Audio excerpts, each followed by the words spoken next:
Yeah. That There's almost Dave was telling be me a little too much history. and you confirmed it. Can you even compare that '01 team to this one? With some of those names. Some guys playing on tour, aren't they? Yes, exactly. Well, hopefully the same will be said about these guys. How much did that first day when you guys just jumped out to that lead help you get to where you are I today? think a lot, because I don't know what it is. We haven't talked about it. I hadn't said a word. You know, we've come up here on that Monday before. We've come and spent the weekend the last few years, and just come up here and absolutely played horrible the first round.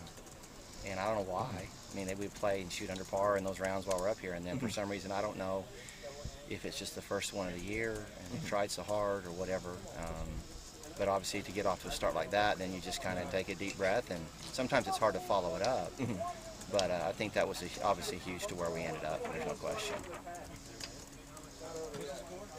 Much easier to do that than to try to chase all the time. Coach, you had obviously Ollie had a great tournament with a 267s to start out with and co-medalist, but you know, and yesterday you mentioned that he and Anders wouldn't let the round get away from you. Today you had two other guys who wouldn't let the round get away from you. What about the depth of your team at this point? Well, the good news is now where we're at. You know, these guys have all won tournaments now, and I don't know why that is such a big deal. Like, so you finish second 4 times doesn't matter, but if you win one now, you think you've kind of figured it out. But if you look at them, they've all won. They've either won amateur tournaments or college tournaments, and they've all shot some really low numbers.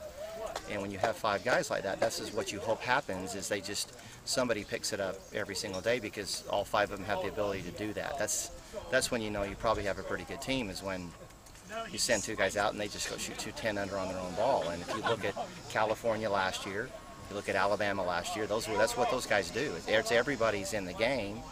And yesterday, I would like to kind of keep where we've got 5 guys in the, especially here. It's nice to have 5 guys go to 16T and you're still in the game and cover each other. So we need to be a little more consistent, but those are 2 pretty sporty rounds by those guys. And again, what you're hoping is, like Seth learns and Richie learns, it's a 54-hole tournament. Don't get disappointed over 18 or 6 holes or 12 holes. Just go play the whole thing, and then you kind of see where you fit, and then you just go on to the next one. They want to cut it up in these little sections and make too much out of it. It's 54. The year's going to be 1,000. Career's going to be 1,000,000, and you just don't want to put a whole bunch of emphasis on a little snapshot of where you're at. And how does this portend for the rest of the season going on? I mean, couldn't start any better. It's just what you hope is there's this rope, and you put a notch in it so you can just climb up a little higher, and you just hope that every time you have success, somebody puts a notch in the rope and you climb up a little bit higher.